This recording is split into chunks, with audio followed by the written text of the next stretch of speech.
emphatically that Marley was as dead as a doornail. Scrooge knew he was dead. Of course he did.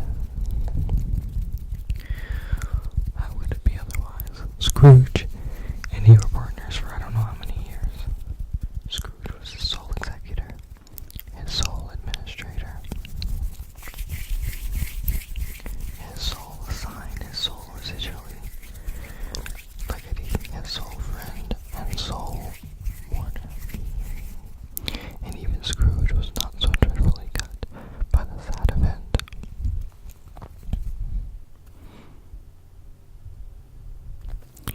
But that he was an excellent man of business on the very day of the funeral, and solemnized it with an undoubted bargain.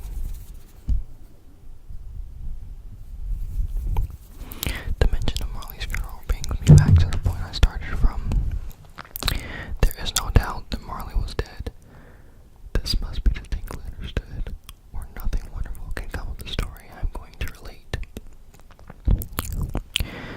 If we were not perfectly convinced that Hamlet's father died before the play began, there would be nothing more remarkable in his taking a stroll at night in an easterly wind upon his own rampart than there would be in any other middle-aged gentleman rashly turning out after dark in a breezy spot, say St. Paul's churchyard for instance, literally to astonish his son's weak mind.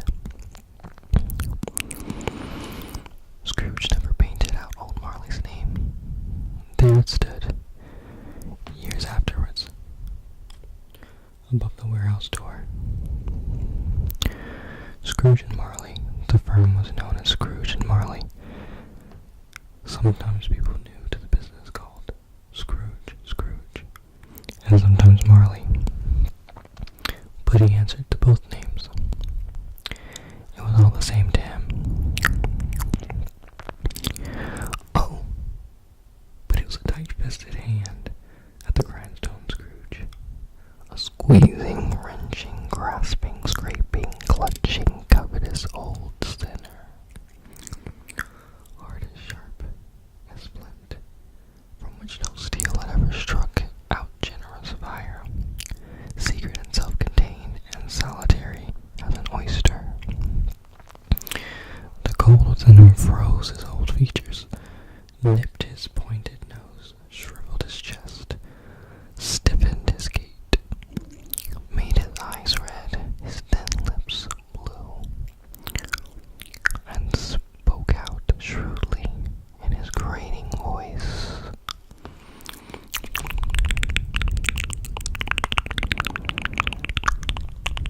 A frosty rime was on his head, and on his eyebrows, and his wiry chin. He carried his own low temperature always about him, with him.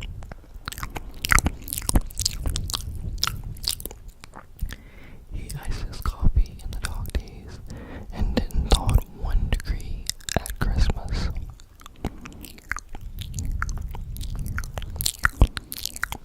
He iced his office. I'm not sure why I wrote down his coffee. External heat and cold had little influence on Scrooge. No warmth could warm, no wintry weather chill him. No wind that blew was bitterer than heat.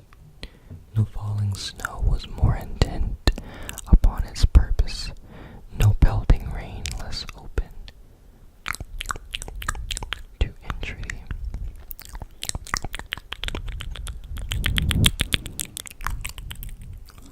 Foul weather didn't know where to have him. The heaviest rain and snow and hail and sleet could boast of the advantage over him in only one respect. They often came down handsomely, and Scrooge never did. Nobody ever stopped him in the street to say, with gladsome looks, "My dear Scrooge, how are you? When will you come to see me?" No beggars implored him to bestow a trifle,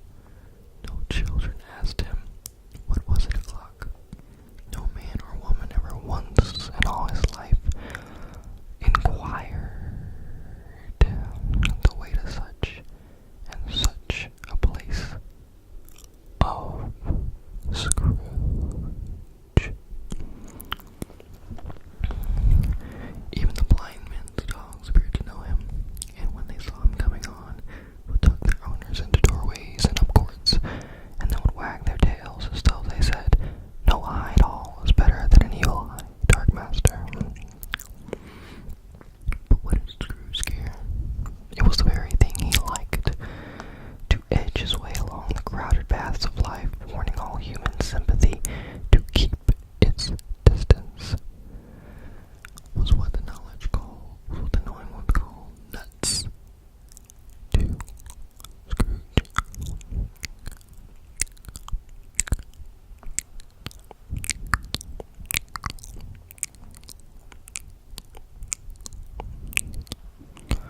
Once upon a time, of all the good days in the year on Christmas Eve, old Scrooge sat busy in his counting house.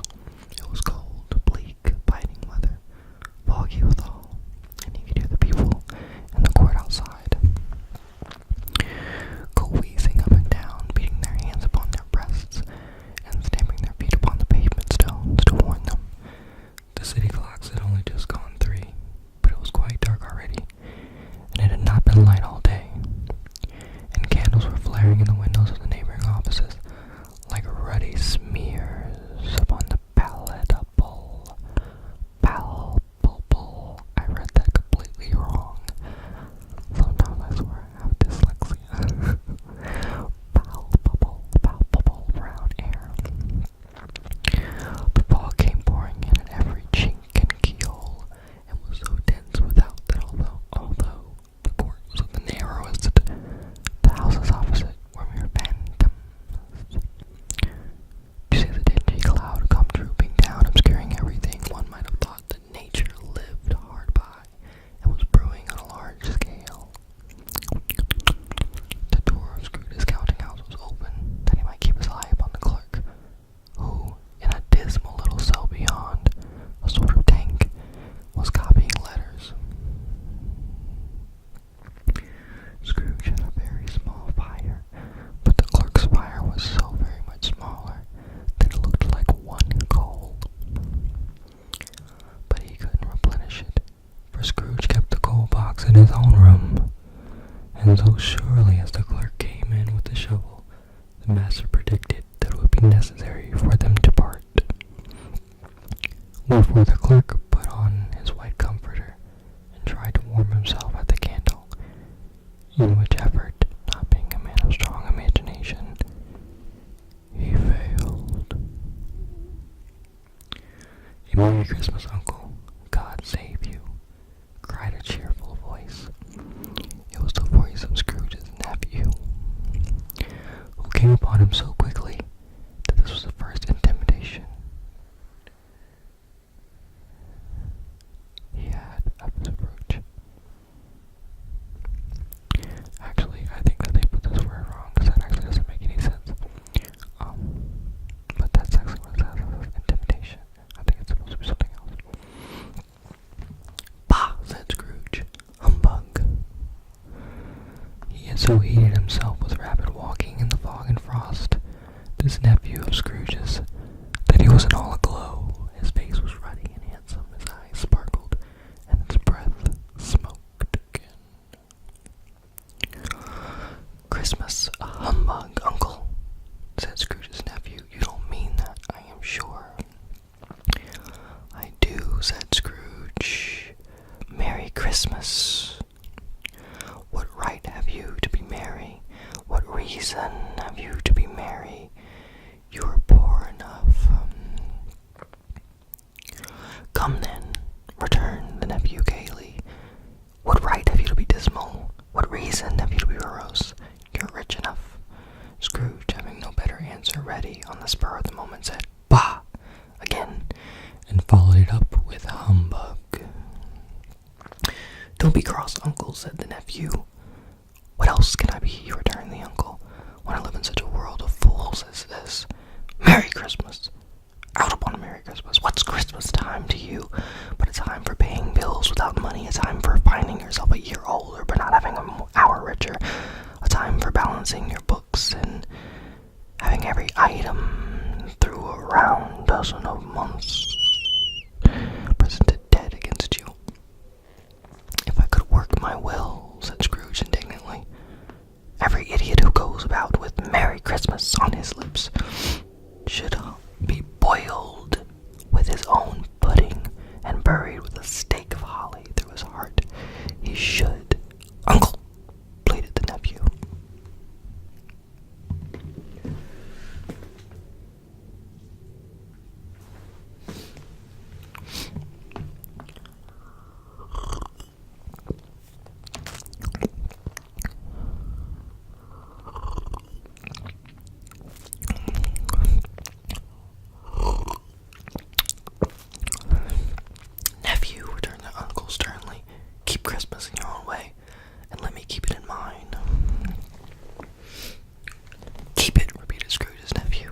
that you don't keep it.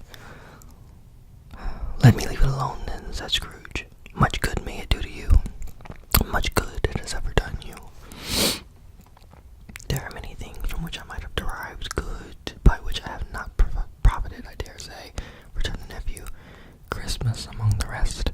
But I am sure I have always thought of Christmas time when it has come around, apart from the veneration due to its sacred name and origin, if anything belonging to it can be apart from that. It's a good time, a kind, forgiving, charitable, pleasant time, the only time I know of in the long calendar of the year when men and women seem to be, by one consent, to open their shut-up hearts freely, and to think of people below them as if they really were fellow passengers to the grave, and not another race of creatures bound on other journeys. And therefore, uncle, though it has never put any scrap of gold or silver in my pocket, I believe that it has done me good, and will do me good, and I say God bless it. The clerk in the tank involuntarily applauded, becoming immediately sensible of the impropriety. He poked the fire, and extinguished the last frail spark. Forever. Let me hear no sound from you, said Scrooge, and you'll keep your Christmas by losing your situation. You're quite a powerful speaker, sir, he added, turning to his nephew. I wonder you don't go into Parliament. Don't be angry, uncle. Come, dine with us tomorrow. Scrooge said that he would see him. Yes, indeed, he did. He went the whole length of the expression, and said that he would see him in that extremity first. But why? Cried Scrooge's nephew. Why? Why did you get married? Said Scrooge. Sorry. Because I fell in love. Because you fell in love, growled Scrooge, as if that were the only one thing in the world more ridiculous than a Merry Christmas. Good afternoon. Nay, uncle, but you never came to see me before that happened. Why give it as a reason for not coming now? Good afternoon, said Scrooge. I want nothing from you. I ask nothing of you. Why cannot we be friends? Good afternoon, said Scrooge. I am sorry with all my heart to find you so resolute. We have never had any quarrel to which I have been a party, but I have made the trial in homage to Christmas, and I'll keep my Christmas humor to the last. So, a Merry Christmas, uncle. Good afternoon, said Scrooge. And a Happy New Year. Good afternoon, said Scrooge. His nephew left the room without an angry word. Notwithstanding, he stopped at the outer door to bestow the greetings of the season on the clerk who, cold as he was warmer than Scrooge, for he returned them cordially. There's another fellow, muttered Scrooge, who overheard him. My clerk with 15 shillings a week, and a wife and a family talking about Merry Christmas. I'll retire to Bedlam. This lunatic, in letting Scrooge's nephew out, had let 2 other people in. They were portly gentlemen, pleasant to behold, and now stood, with their hats off, in Scrooge's office. They had books and papers in their hands, and bowed to him. Scrooge and Marley's, I believe, said one of the gentlemen, referring to his list. Have I the pleasure of addressing Mr. Scrooge, or Mr. Marley? Mr. Marley has been dead these 7 years, Scrooge replied. He died 7 years ago this very night. We have no doubt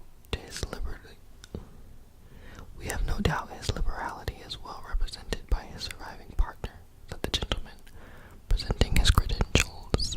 I might have to make this text bigger because I don't really think I can see it too well.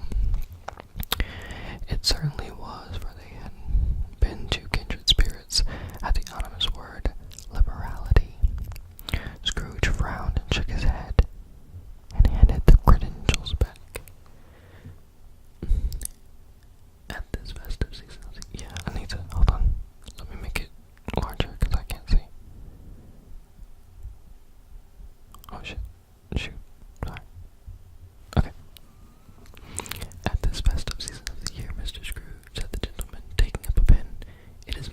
usually desirable that we should make some slight provision for the poor and destitute who suffer greatly at the present time. Many thousands are in want of common necessities. Hundreds of thousands are in want of common comfort, sir. Are there no prisons? Said Scrooge. Plenty of prisons, said the gentleman, laying down the pen again. And the union workhouses? Demanded Scrooge. Are they still in operation? They are still, returned the gentleman. I wish I could say they were not. The treadmill and the poor law are in full vigor, then, said Scrooge. Both very busy, sir. Oh, I was afraid from what you said at first that something had occurred to stop them in their useful course, said Scrooge.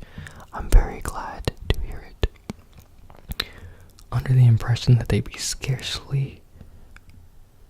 scarcely furnish Christian cheer of mind or body to the multitude, returned the gentleman. A few of us are endeavoring to raise a fund to buy the poor some meat and drink and means of warmth. We choose this time because it is a time of all others when want is keenly felt and abundance rejoices. What shall I put you down for?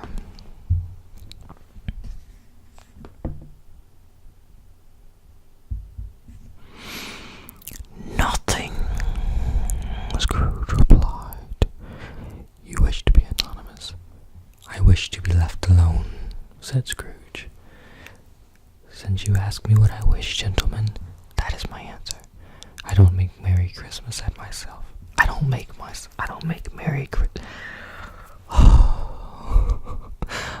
make merry myself at Christmas, and I can't afford to make idle people merry. I hope to support the establishments I have mentioned. They cost enough, and those who are badly off must go there. Many can't go there, and many would rather die. If they would rather die, said Scrooge, they had better do it and decrease the surplus population. Besides, excuse me, I don't know that. But you might know it, observed the gentleman. It's not my business, Scrooge replied.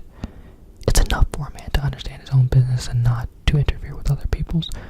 Mine occupies me constantly. Good afternoon, gentlemen. Seeing clearly that it would be useless to pursue their point, the gentleman withdrew. Scrooge resumed his labors with an improved opinion of himself and in a more facetious temper than was usually with him. Meanwhile, the fog and darkness thickened, so that people ran about with flaring links, proffering their services to go before horses and carriages and conduct them on their way. The ancient tower of a church, whose gruff old bell was always peeping slyly down at Scrooge out of a Gothic window in the wall, became invisible, and struck the hours and quarters in the clouds with tremulous vibrations. Afterwards, as if its teeth were chattering in its frozen head, up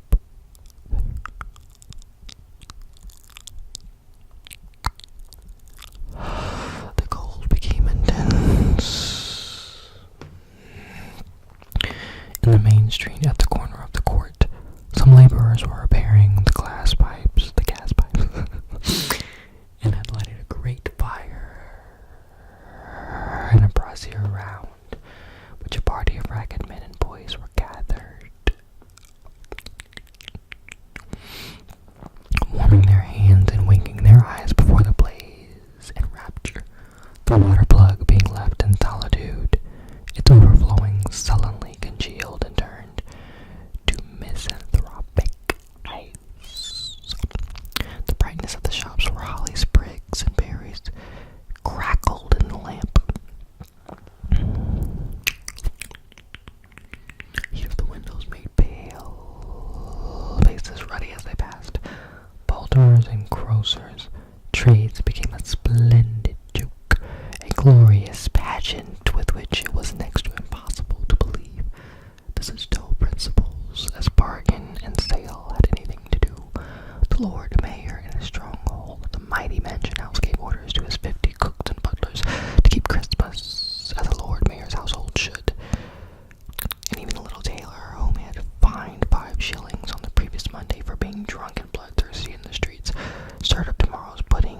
garret, while his lean wife and baby sallied out to buy the beef. Foggier yet and colder, piercing, searching, biting cold. If the good Saint Dunstan had been nipped by evil spirits' nose with a touch of such weather as that, instead of using his familiar weapons, and indeed he would have roared to lusty purpose. The owner of one scanty young nose, gnawed and mumbled by the hungry cold as bones are gnawed by dogs, stooped down and screwed his keyhole to regale him with a Christmas carol. But at the first sound, Scrooge seized the ruler with such energy of action that the singer fled in terror, leaving the keyhole to the fog and even more congenial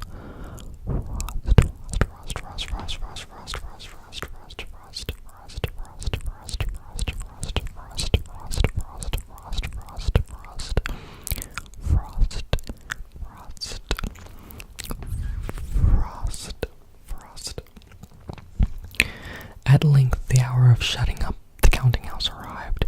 With an ill will, Scrooge dismounted from his stool and tacitly admitted the fact to the expectant clerk in the tank, who instantly stuffed his candle out and put on his hat. You'll want all day tomorrow, I suppose," said Scrooge. "If quite convenient, sir." "It's not convenient," said Scrooge, "and it's not fair. If I was to stop a half-crown for it, you think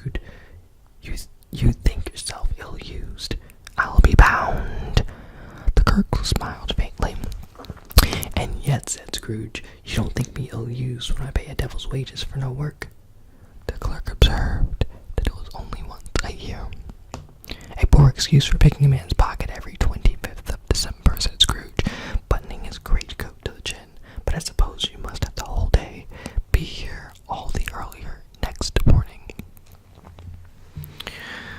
The clerk promised that he would, and Scrooge walked out with a growl. The office was closed in a twinkling, and the clerk, with the long ends of his whistle comforter dangling below his waist, for he boasted no greatcoat, went down a slide on Cornhill at the end of a lane of boys 20 times in honor of its being Christmas Eve, and then he ran home to Camden Town as hard as he could pelt to play at blind man's bluff. Scrooge took his melancholy dinner in his usual melancholy tavern, and having read all the newspapers and beguiled the rest of the evening with his banker's book, went home to bed. He lived in chambers which had once belonged to his deceased partner. They were a gloomy suite of rooms in a lowering pile of buildings up a yard, where it had so little business to be that one could scarcely help fancying it must have run there when it was a young house, playing at hide-and-seek with other houses, and forgotten the way out again. It was old enough now and dreary enough, for nobody lived in it but Scrooge, the other rooms being all let out as offices.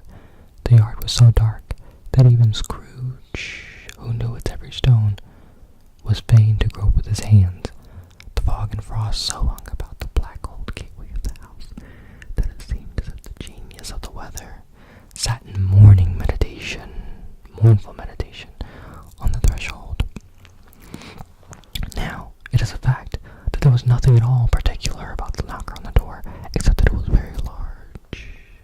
It is also a fact that Scrooge had seen it night and morning during his whole residence in that place, although Scrooge had as little of what is called fancy about him as any man in the city of London, even including, which is a bold word, the corporation, aldermen, and livery. Let it also be borne in mind that Scrooge had not bestowed one thought on Marley since his last mention of his 7 years dead partner that afternoon. And then let any man explain to me, if he can, how it happened that Scrooge, having his key and the lock of the door, saw in the knocker without its undergoing any intermediate process of change, not a knocker, but Marley's face. Marley's face. It was not in impenetrable shadow as the other objects in the yard were.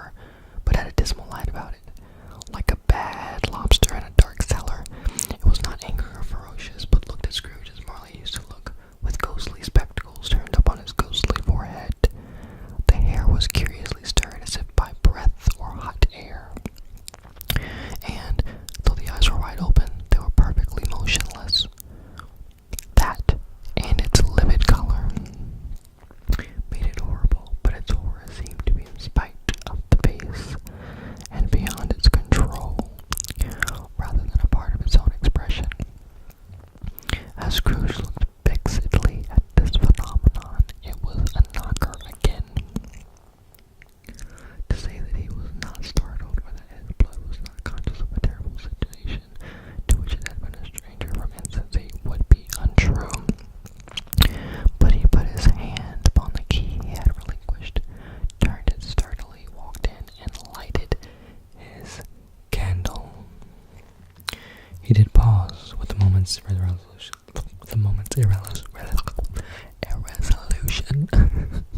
Tripping over my own tongue. Before he shut the door, and he did look cautiously behind it first, as if he half expected to be terrified with the sight of Marley's pigtails sticking out into the hall. But there was nothing on the back of the door except the screws and nuts that held the knocker on. So he said, "Pooh, pooh," and closed it with a bang. The sound resounded through the house like thunder. Every room above and every cask in the wine merchant cellars below appeared to have a separate peal of echoes of its own. Scrooge was not a man to be frightened by echoes. He fastened the door and walked across the hall and up the stairs, slowly too, trimming his candle as he went. You must talk vaguely. You may talk vaguely about driving a coach and six up a good old flight of stairs, or through a bad young Act of Parliament, but I mean to say you might have got a hearse up that staircase and taken it broadwise, with the splinter bar towards the wall and the door towards the balustrades, and done it easily. AKA, it's a giant stairwell, in case you didn't understand from all that lengthy text. There was plenty of width for that, and room to spare. Which is perhaps the reason why Scrooge thought he saw a locomotive hearse going on before him in the gloom. Half a dozen gas lamps out of the street wouldn't have lighted the entry too well, so you may suppose that it was pretty dark with Scrooge's dip. Up Scrooge went, not caring a button for that. Darkness is cheap, and Scrooge liked it. But before he shut his heavy door, he walked through his rooms to see that all was all right. He had just enough recollection of the face to desire to do that. Sitting room, bedroom, lumber room, all as they should be. Nobody under the table, nobody under the sofa, a small fire in the grate, spoon and basin ready, and a little saucepan of gruel. Scrooge had a cold in his head upon the knob. Hob. Nobody under the bed, nobody in the closet, nobody in his dressing gown, which was hanging up in a suspicious attitude against the wall. Lumber room as usual. Old fire guard, old shoes, 2 fish baskets, washing stand on 3 legs, and a poker. Quite satisfied, he closed his door and locked himself in, double locked himself in, which was not his custom. Thus secured against surprise. He took off his cravat to put on his dressing gown and slippers and his nightcap, and sat down before the fire to take his gruel. It was a very low fire indeed, nothing on such a bitter night. He was obliged to sit close to it and brood.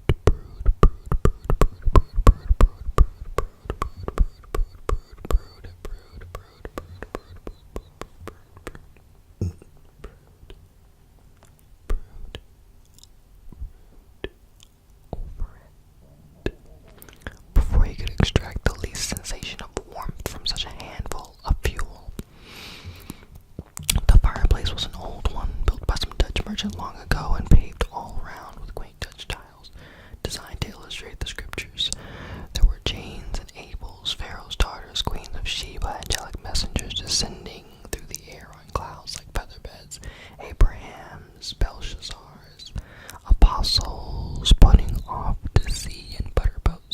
hunches of figures to attract his thoughts, and yet that face of Marley, 7 years dead, came like the ancient prophet's rod, and swallowed up the whole.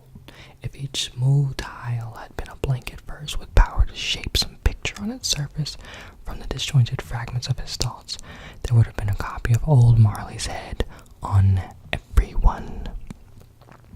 "Humbug," said Scrooge, and walked across the room.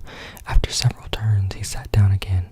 As he threw his head back in the chair, his glance happened to rest upon a bell, a disused bell, that hung in the room, and communicated for some purpose now forgotten with the chamber in the highest story of the building.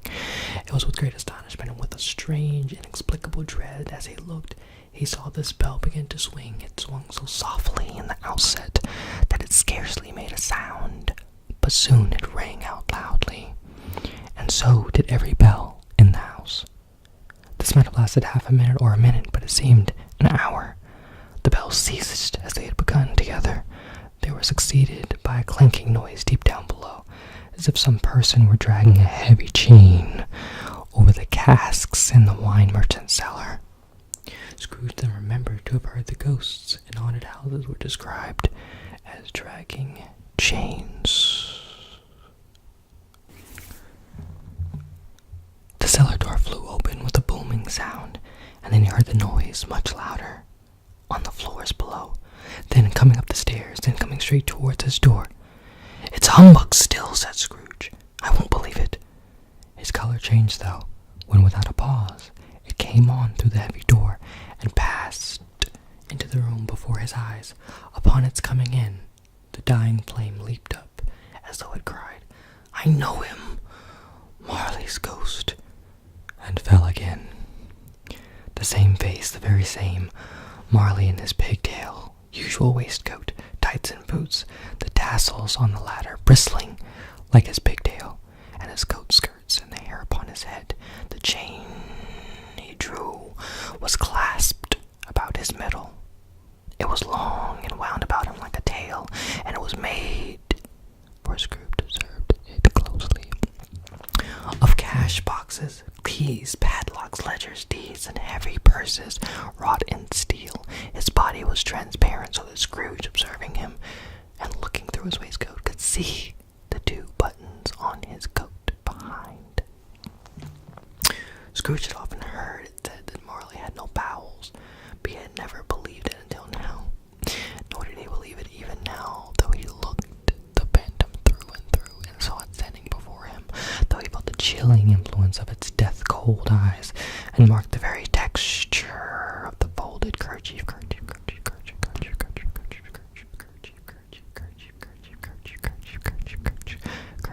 bound about its head and chin, which wrapper he had not observed before. He was still incredulous, and fought against his senses. "How now?" said Scrooge, caustic and cold as ever. "What do you want with me?"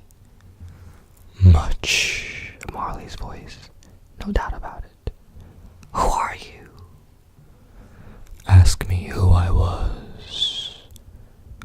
"Who are you then?" said Scrooge, raising his voice. "You're particular for a shade." He was going to say "to shade," but substituted this as more appropriate. "In life I was your partner, Jacob Marley." Can you sit down?" asked Scrooge, looking doubtful at him. "I can." "Do it then." Scrooge asked the question because he didn't know whether a ghost so transparent might find himself in a condition to take a chair, and felt that in the event of its being impossible, it might involve the necessity of an embarrassing explanation. But the ghost sat down on the opposite side of the fireplace as if he were quite used to it. "You don't believe in me," observed the ghost. "I don't," said Scrooge. "What evidence would you have of my reality beyond that of your senses?" "I don't know," said Scrooge. "Why do you doubt your senses?" "Because," said Scrooge, "a little thing affects them. A slight disorder of the stomach makes them cheats. You may be an undigested bit of beef, a blot of mustard, a crumb of cheese, a fragment of an underdone potato. There's more of a gravy than a grave about you, whatever you are." Scrooge was not in the habit of cracking jokes, nor did he feel in his heart by any means waggish then. The truth is that he trained to be smart as a means of distracting his own attention. Excuse me. And keeping down his terror, for the spectre's voice disturbed the very marrow in his bones. To sit staring at those fixed, glazed eyes in silence for a moment would play Scrooge felt the very deuce with him. There was something very awful, too, in the spectre's being provided with an infernal atmosphere of its own. Scrooge could not feel it himself, but this was clearly the case, for though the ghost sat perfectly motionless, its hair and skirts and tassels were still agitated as by the hot vapor of an oven.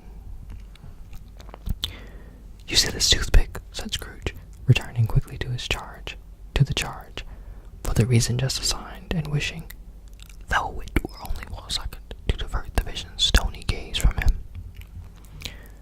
"I do," replied the ghost. "You are not looking at it," said Scrooge. "But I see it," said the ghost, "notwithstanding." "Well," returned Scrooge, "I have but to swallow this and be for the rest of my days persecuted by a legion of goblins, all of my own creation. Humbug, I tell you, humbug!" At this, the spirit raised a frightful cry, and shook its chain with such a dismal and appalling noise that Scrooge held on tight to his chair to save himself from falling in a swoon.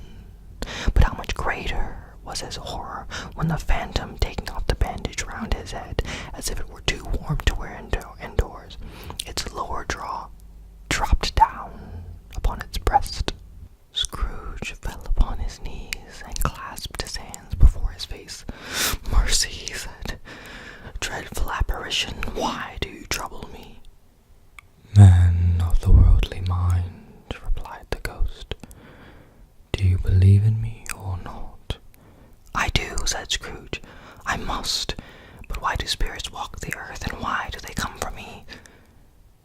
"It is required of every man," the ghost returned, "that the spirit within him should walk abroad among his fellow men, and travel far and wide, and if that spirit goes not forth in life, it is condemned to do so after death.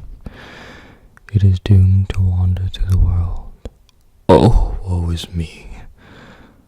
And witness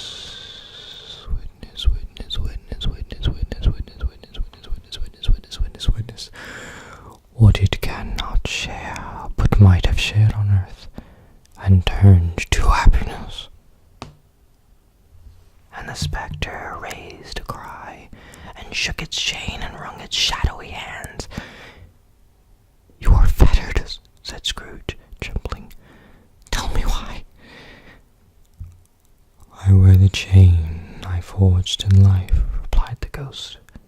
"I made it link by link, and yard by yard.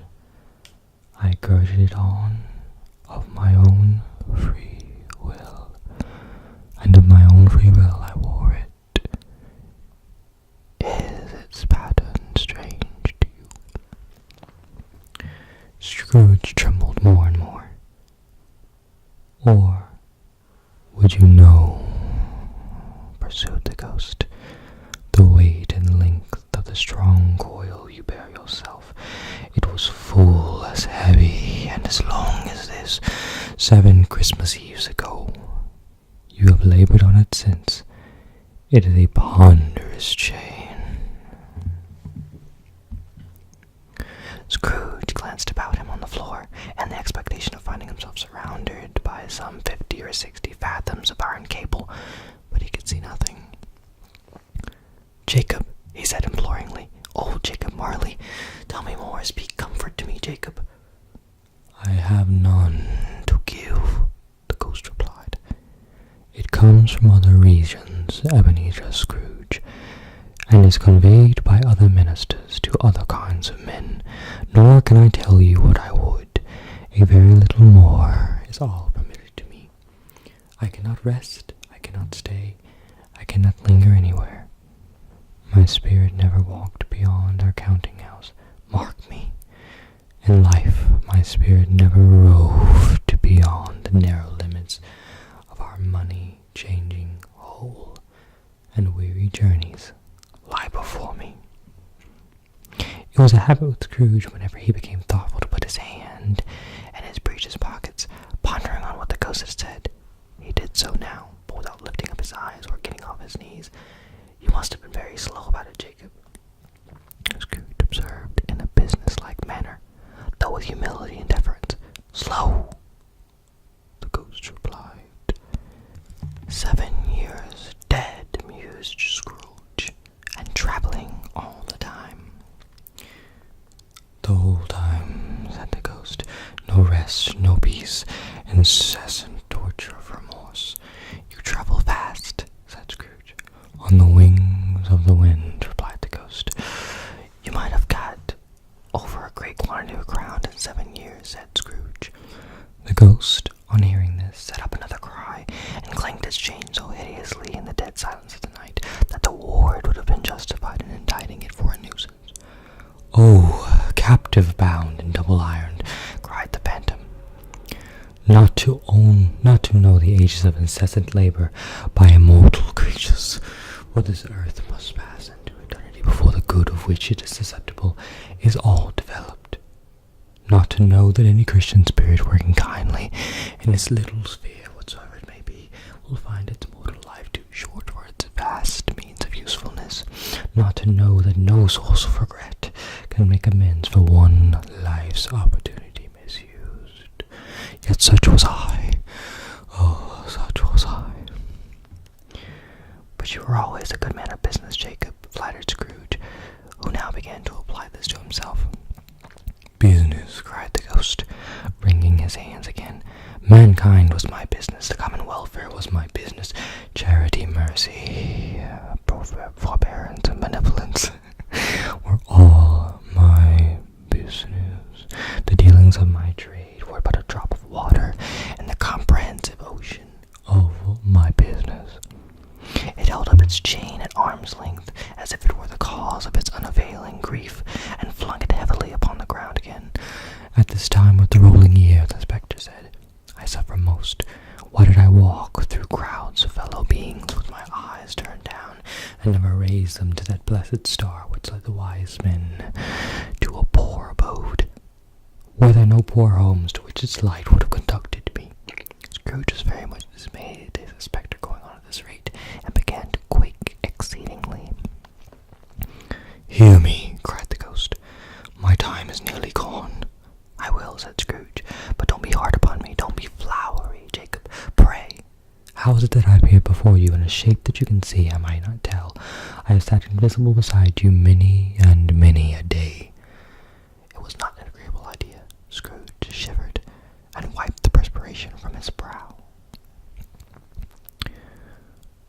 That is no light part of my penance, pursued the ghost. I am here tonight to warn you that you have yet a chance and a hope of escaping my fate.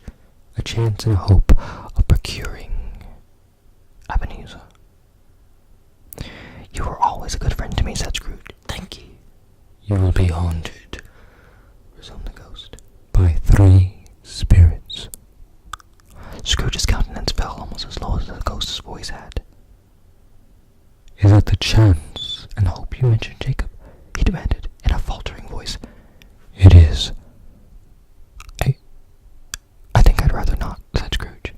Without the visit, said the ghost, you cannot hope to shun the path I tread. Expect the first tomorrow when the bell tolls 1.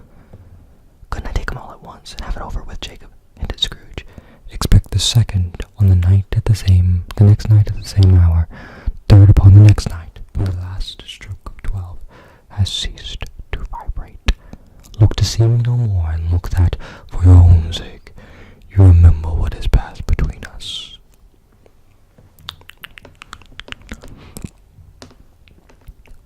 When it had said these words, the spectre took its rubber from the table and bound it round its head as before.